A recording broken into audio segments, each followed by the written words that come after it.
ترمذی شریف کی ایک حدیث کے اندر رسول اللہ صلی اللہ علیہ وسلم نے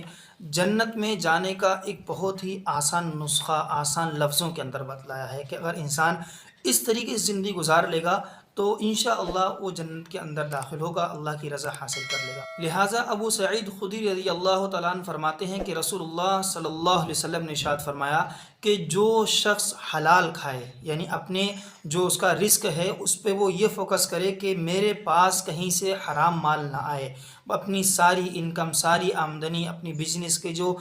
حلال طریقے ہیں اس طریقے سے اپنے انکم کرے، اس طریقے سے آمدنی کرے، بزنس کرے، کاروبار کرے، جابس کرے، تو جو حلال انکم آئی اگر وہ کوئی شخص ایسا ہے جو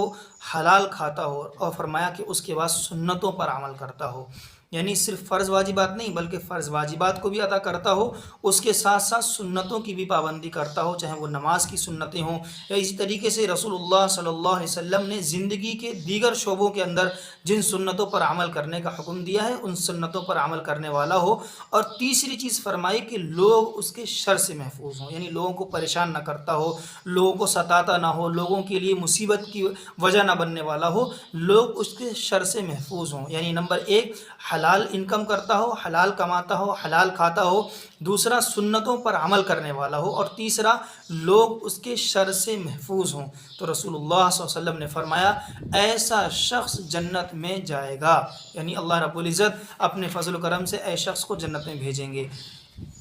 تو حضرت ابو سعید خدری رضی اللہ عنہ نے ارشاد فرمایا یا رسول اللہ ایسے لوگ تو ہمارے زمانے میں بہت موجود ہیں۔ اللہ کے نبی نے فرمایا بعد والوں زمانے کے اندر بھی ایسے لوگ پائے جائیں گے، یعنی آج کے دور میں اگر کوئی شخص ایسا ہے جو حلال کماتا ہے، سنتوں پر عمل کرتا ہے اور لوگ اس کے شر سے محفوظ ہیں، اسی طریقے سے جو فرائض و واجبات ہیں، ظاہر سی بات ہے سنت کا حکم ہے تو فرائض اور واجبات چاہے وہ حقوق اللہ میں سے ہوں چاہے وہ حقوق العباد میں سے ہوں، وہ خود بخود اس کے اندر داخل ہو جاتے ہیں، ان پر عمل کرتا ہے تو اللہ رب العزت کی ذات سے امید ہے کہ اللہ رب العزت انشاءاللہ اس کو جنت میں داخلہ عنایت فرمائیں گے۔ اسی لیے ہمیں اپنی زندگی کو رسول اللہ صلی اللہ علیہ وسلم کے فرمان کے مطابق گزارنے والا ہونا چاہیے، کیونکہ دنیاوی زندگی جو بھی ہے گزر جائے گی، اصل تو آخرت کی زندگی ہے، اصل اللہ کی رضا ہے، ہمیں اللہ کی رضا کے لیے کوشش کرتے رہنا چاہیے، اور گناہ ہو جائیں کمیاں ہو جائیں تو ہمیں اللہ کے سامنے رونا دھونا چاہیے، گڑ گڑانا چاہیے، اللہ سے توبہ کرنی چاہیے، اللہ رب العزت بہت زیادہ معاف کرنے